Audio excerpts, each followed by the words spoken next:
Good afternoon and welcome back. It is Uncle Phil with, of course, the Frickster. It is amazing. What a wild less than 24 hours this has been. The Frickster and I usually, to give a little behind the scenes peek into what we do, typically record our previews a couple days before so we can edit it and do all the things that you see to make sure it's a good finished product for you guys. However, we did the NFC East yesterday, and of course, all hell breaks loose yesterday afternoon, and Jerry Jones goes full Al Davis, as the Frickster would say. He out Davis Al Davis. So just an unbelievable series of events. We're going to cover the NFCs, but the Frickster, this one's very personal to you. It's Micah Parsons coming home to your Green Bay Packers. Just tell me what were your initial thoughts when you heard that was actually happening? Well, I obviously heard the rumors and everything, but it's typically not something the Packers do. It's not really something Dallas does. Dallas, goes to usually the very end of the clock, and then they sign the guy. I mean, it really is not something you see in the NFL with top players getting traded in their prime, So yeah, I think it's clear that Jerry has jumped the shark. You just don't see this, top players being traded in their prime. And I think maybe they should check the Dallas water for lead or something, man, because they trade away Luka Doncic, from the Mavericks, trade away Micah Parsons. I mean, the best players on these teams, they trade them away for scratch off tickets. I'm looking for the Stay Puft Marshmallow Man to walk down the aisle. It's like Ghostbusters. It is the end of times in Dallas. It is just somebody. If you have friends in Dallas, call them. Make sure they're okay. It is. Yeah. And check the water. Check the water. There's lead in the water. There's somebody is dumping something in the water. Yeah. Yeah. Clearly, this became very personal to Jerry Jones. This obviously was just more than good theater, what everybody just assumed. Michael Irvin was on NFL Live yesterday and was talking about the end of the show, like, this is crazy. Just stop talking about this. We've seen this with Jerry before. Michael Parsons is not going anywhere, and you can take that to the bank. And, of course, an hour later, it just was like, are you kidding me? And Jerry went full Jerry. And so it was incredible. And to your point, it's happened with other players, with the Dallas Cowboys. But just to put this in perspective, 29 players have made the Pro Bowl their first 4 seasons. None of them have ever not played for their existing teams the 5th year. Micah Parsons will be the first. Jerry came out yesterday, said it's all been part of the plan the whole time. And, of course, he's got to spin that way. But this became very personal to him. And there was no way the two sides, it became personal on both sides. At the last minute, Micah and his agent tried to reconcile, and Jerry was having none of it and said, if you're not just prepared to play your 5th year without a contract right now, then you can hit the door, and something of that magnitude. So again, just an unbelievable deal. We talked about this. How important is this to the Cowboys? I'll be putting this out on Twitter here in just a little bit to get this. Cowboys are the best defense in football in the last 4 years when Micah Parsons is on the field by EPA per play. They are 28th in the NFL when he is off the field. That's how important he is. You and I joked about it yesterday about being kind of just an implosion at the end of the year. I mean, this is just going to be a terrible year. Tell me, what do you think is going to happen now as far as how many wins do you give Dallas on their schedule right now? I mean, do you just randomly think that – how many wins, Joe? I mean, I wasn't giving them many to begin with, man. I mean, they got rid of their best player. I mean, think about this, dude. They overpaid Dak because they waited too long. They overpaid CeeDee Lamb, and then the one guy they should have paid, they got rid of him.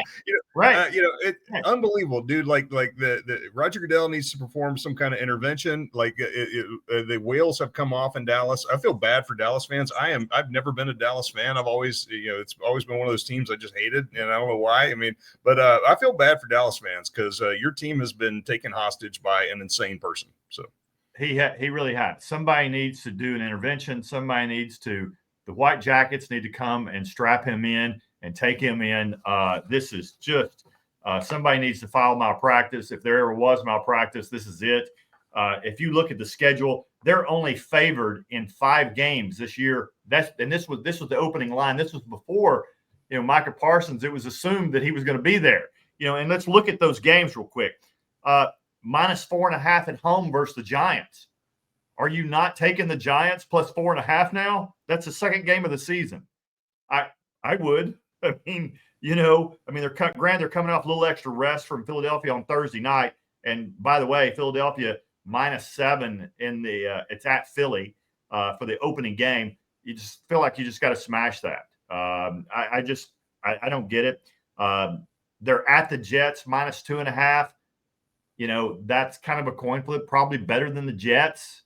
Maybe the only team they have a chance at. Let's see, Carolina -1.5. I'm not sure I wouldn't take Carolina. I don't know. It'd be tough to take a dog on the road, right?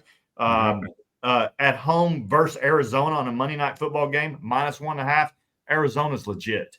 Arizona will whip that ass on Monday Night Football in Dallas. There's no way I would take Dallas plus 1.5 there. At Las Vegas, -1.5. I don't know. That's a coin flip for me. What do you think about that one? On individual games, I mean, to be honest with you, Phil, I mean, my baseline for Dallas is 0 wins this year.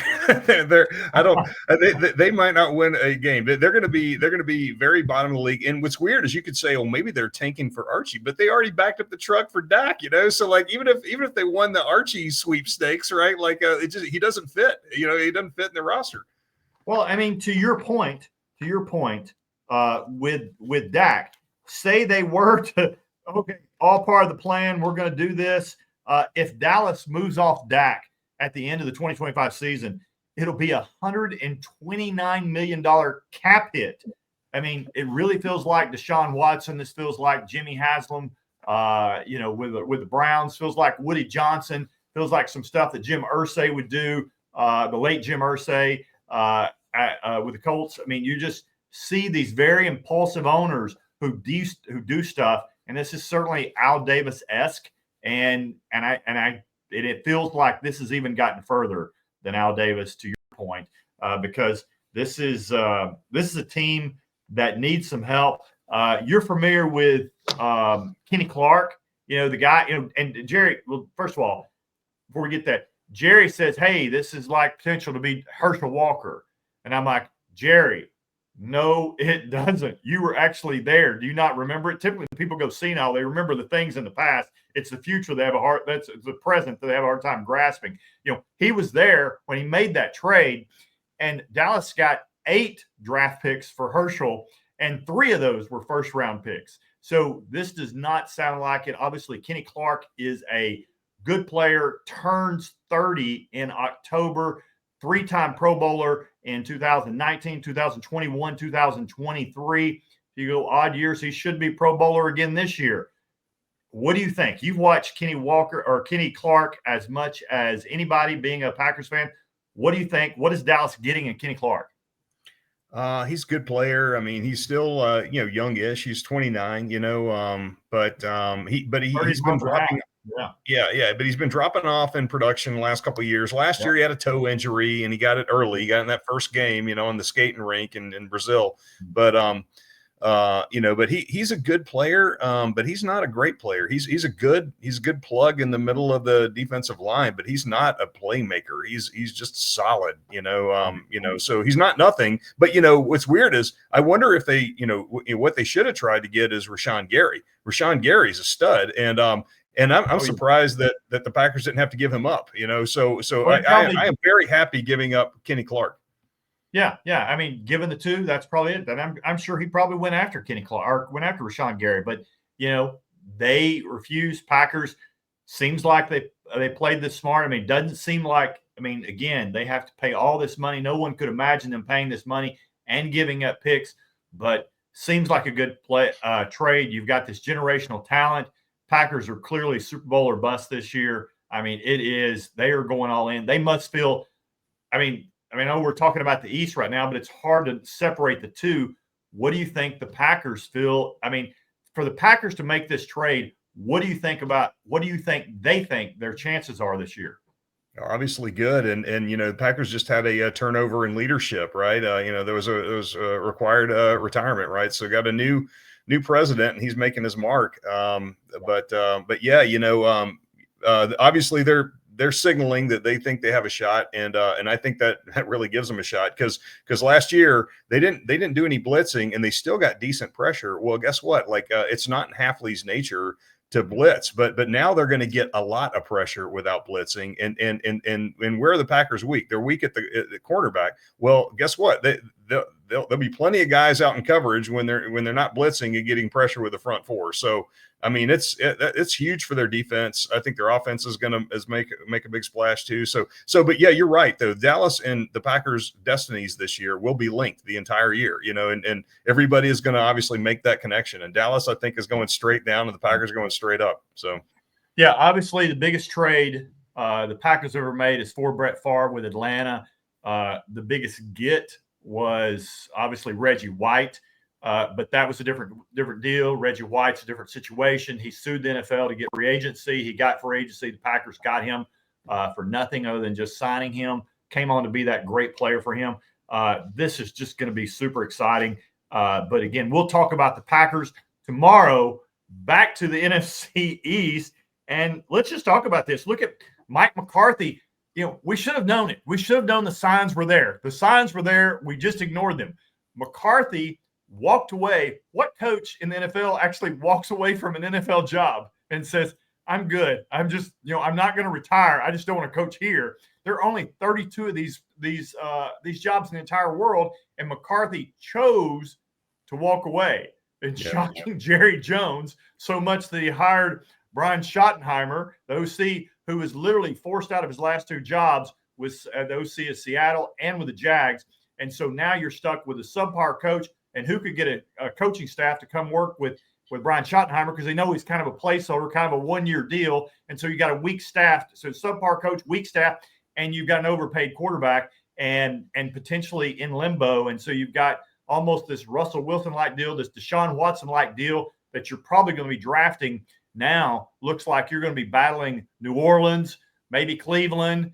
I would say Cleveland's probably in better shape. But, I mean, you're battling those teams for the number one pick this year, and I'm not sure that Dallas might not win it. To your point, I just, like I said, I am still floored about this. It just happened yesterday, and I am just I couldn't be more just. I have a lot of words, but I feel like you're at a loss for words. I'm not going to be happy. I'm not going to be happy until Dallas goes the full. So the ridiculousness could get worse. And I'm not going to be happy until Jerry Jones is on the sideline calling the plays. Well, I mean, he's taking the clipboard away from Schottenheimer. He's going to take the clipboard away from Schottenheimer. He's going to be calling the plays like Ted Turner way back in the 70s for the Braves. But Ted Turner knew what he was doing. Ted Turner was doing it as a publicity stunt. Jerry Jones really thinks he's a genius. So he does. He is certainly feels like he is definitely the master of all. But again, I mean, so that's the defense, and Kenny Clark's coming in, certainly a need for them, and hopefully he will fill that. But it's hard to replace a four-time Pro Bowler with a three-time Pro Bowler, a four-time Pro Bowler in his prime versus a three-time Pro Bowler who is about to hit that unmagical number in football of 30 years of age. So really, odd things are happening, but.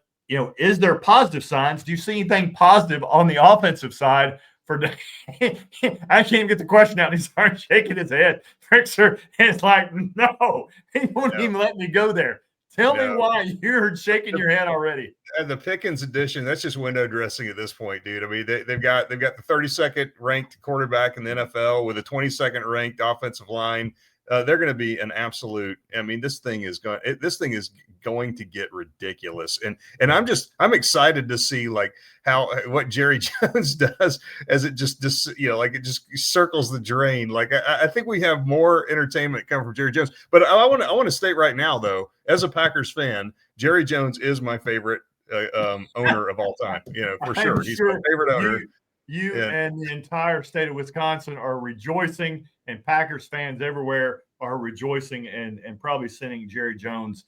He will be on the Christmas card list this year from them. But again, look at the offense. We talked about the defense with and without Dak, with and without Micah. Let's look at the offense just with Dak. Just with Dak last year. Obviously, he was hurt with a hamstring, but let's look at it.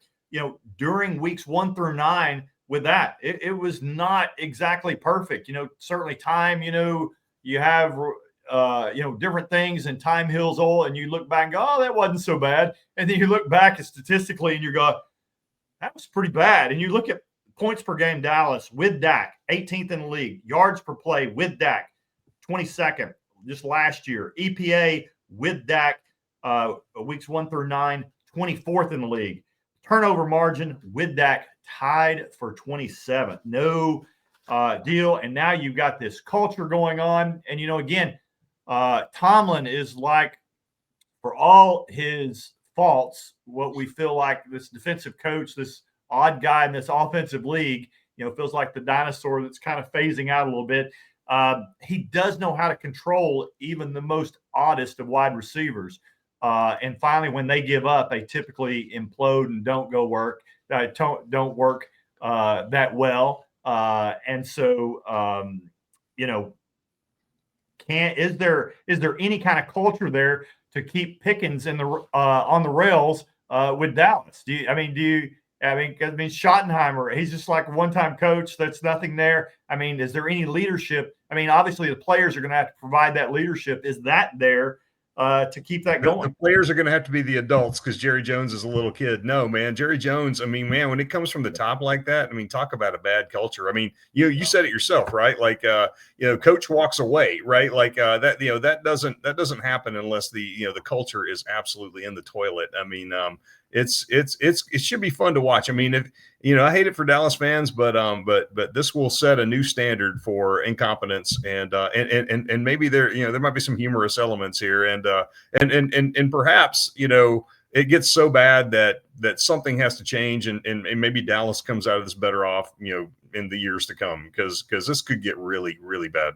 Well, in true NFL fashion, the NFL put the Cowboys on the tied for most of any team in the entire NFL with 6 primetime games. So we're going to be subject to the Cowboys all throughout the season. And in 1 month, they play Green Bay, man.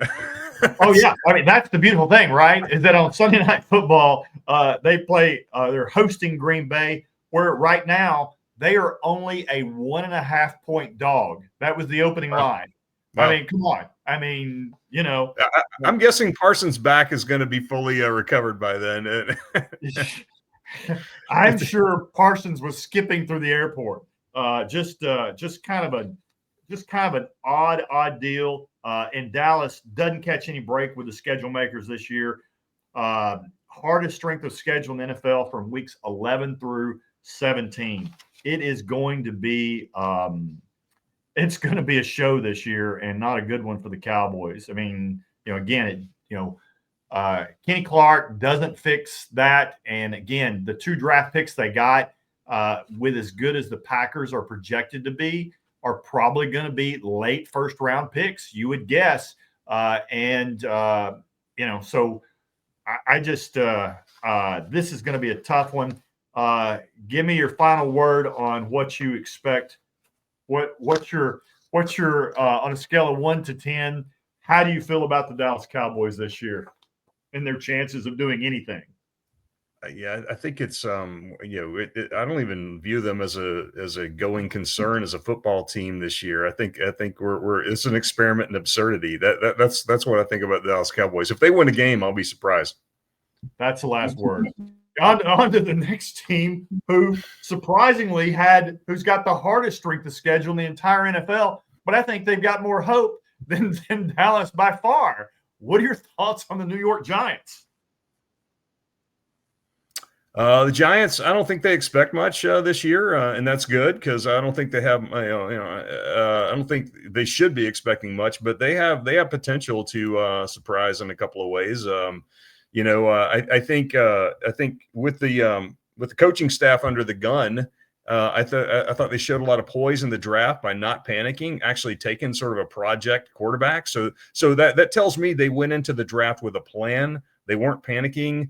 Panicking in the draft to me would have looked like Shadur Sanders in the first round to the Giants. So they went into the draft with a plan. They got their guy. He's sort of a project guy. Maybe he ends up starting this year. If he's the best guy on the roster, he will be starting at some point this year. But that just tells me that it's an organization that is not in panic mode, and that's a good sign. And then there's some other elements, that could go their way. I mean, they were -8 in turnover margin differential last year, so that could result in a couple more wins. I don't know. I don't think they're expecting much, but I think some things could turn in their favor, and they could have a better than expected season. What do you think? Look, I really like this. I like this team. I like where they're going. I mean, first time I really liked them. I saw glimpses of it last year. They just couldn't stay healthy. They still need weapons out on the outside. They really just kind of got Malik Neighbors. I would like them to see it. They need at least one more weapon to go with him. He just can't be the only guy there. But Andrew Thomas coming back at left tackle looks really solid. That front seven on the defense is just absolutely nasty. I really like, I was told I know someone that's very close to Joe Shane and the general manager, and I was told that Jackson Dart was always their guy, and that even if Cam Ward were available, they liked Jackson Dart better. Obviously, pretty super smart guy. A lot of people didn't know exactly, the big knock against Jackson Dart is with Lane Kiffin's offense, he was always throwing to wide open wide receivers, and nobody knew how actually good he was. But apparently, during the combine and individual interviews, he really got to show who he was. Super smart kid, and certainly, clearly preseason, but he gets rid of the ball. He's very decisive, able to make some plays, athletic enough to make some plays. And get out of the pocket, get some things happening when he needs to when the play breaks down. So I think there's lots of hope for the Giants. I think they're going to win more games than they are. Last year they had 0 wins over playoff teams. I think that'll change this year. I think they're going to win some games. Vegas team total still at 5.5. I have got 3 primetime games this year, but I think this team has a chance to surprise, and I think that I like them as long as they can stay healthy. I think they're a little thin. I think they're rebuilding the roster a little bit. But to your point, this is a team, this is a coaching staff and a GM that is under pressure this year, and they have to win. I'm not even sure that 7 games gets them a stay of execution, but it all depends on how the team finishes and how they look going on. But they're very confident that they got their guy. I just don't know that, in an ideal situation, he would sit for a while because they got Russell Wilson. And obviously that's the plan. But, Mike Tyson's like, there's always a plan. Do you get punched in the nose or in the mouth? And so I think the Giants, because of their early schedule, are going to get punched in the mouth really, really, really early. I mean, with them at Washington, at Dallas, I think that's a win now.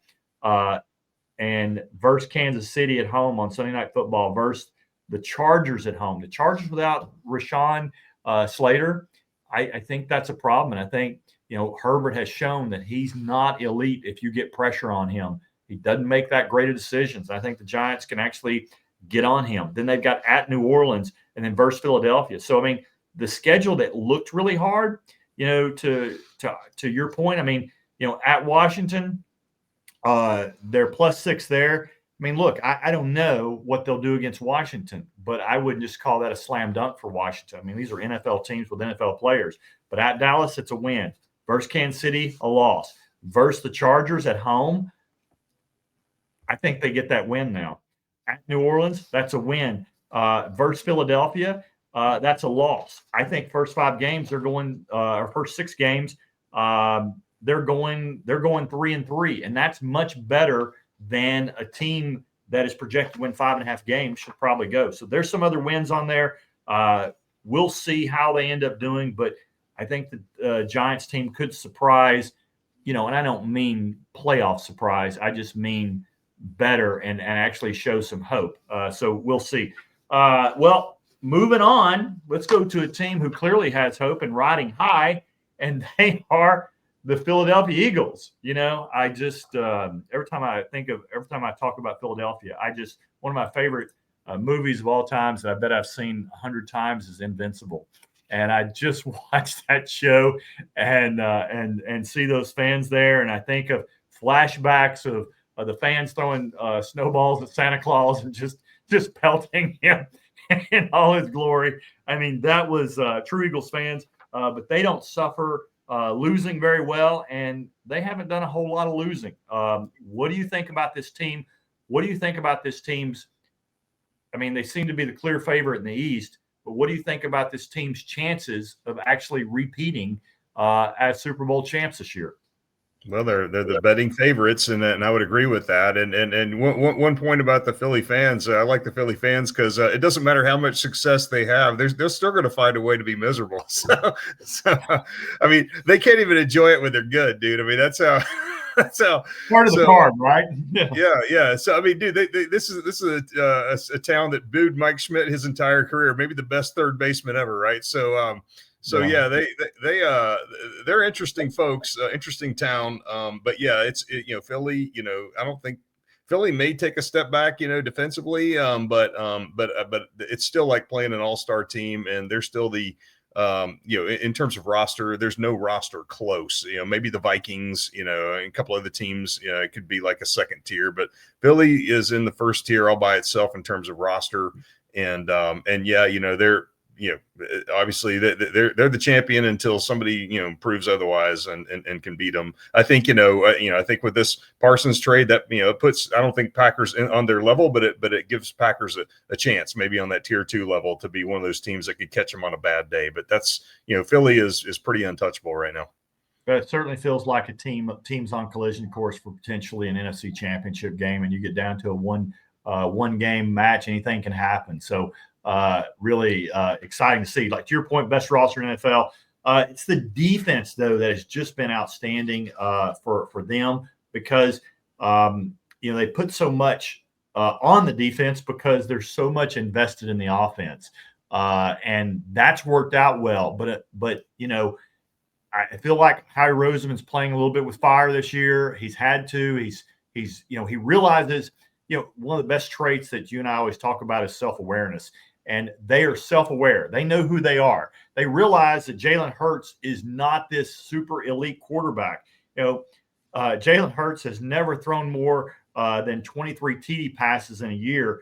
Daniel Jones, to put that in perspective, Daniel Jones threw 24 by himself his rookie year.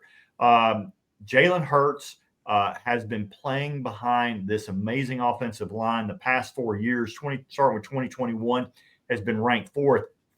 First, and first. So it is fantastic. The under Vic Fangio, the defense was top 3 last year after being bottom 3 the year before. He's really changed things around. So again, you feel like that the greatest kind of trait that you can have is a self-awareness, because especially as a GM, because it helps you build your team. And again, just a little bit more on Jalen Hurts, specifically when pressured. 37 out of 37 quarterbacks in EPA attempts. 37 out of 37 quarterbacks in success rate.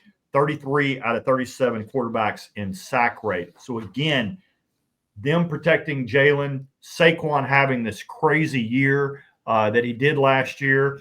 Kind of an odd stat that I found really interesting is that Saquon had 20 TDs, rushing TDs in 2024. The average length of run was 32 yards. I mean, because it's not just if you're getting in 1 yard or 2 yards or less, it's tush push. Those are Jalen Hurts touchdowns, and that's what makes this offense so dangerous. Is that so potent is that they're essentially a 4-down offense, because if they're getting within, all they got to get it within was a couple yards. They're doing a tush push, and nobody else has that luxury. Nobody else has a quarterback that's squatting 600 pounds. So that makes a big difference to them. That's what makes their offense so special. But it starts like most offenses. They built it right from the beginning. They built it inside out, not outside in. But again, on top of that, you've got A.J. Brown, Devontae Smith. You are loaded with weapons there. It is, like you said, top to bottom games. The one thing that does give me pause, one-score games, 8-2 last year. Certainly some opportunity for regression. Again, going from the AFC South as far as the conference they were pitted against. Now they're going to be pitted against the AFC West. There should be some regression there. We'll see how much, but a lot's going to be put on that defense because the offense is just a well-oiled machine. Any final thoughts on Philadelphia before we roll over to the Commanders?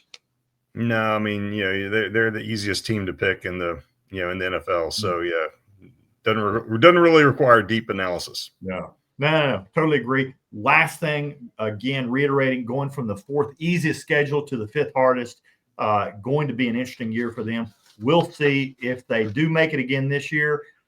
They will have earned their stripes, because this is going to be an interesting team to watch.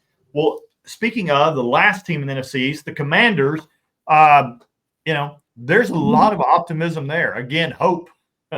It's, according to Andy Dufresne, is the best of things. And I feel like the Washington Commanders have a lot of hope on their side this year.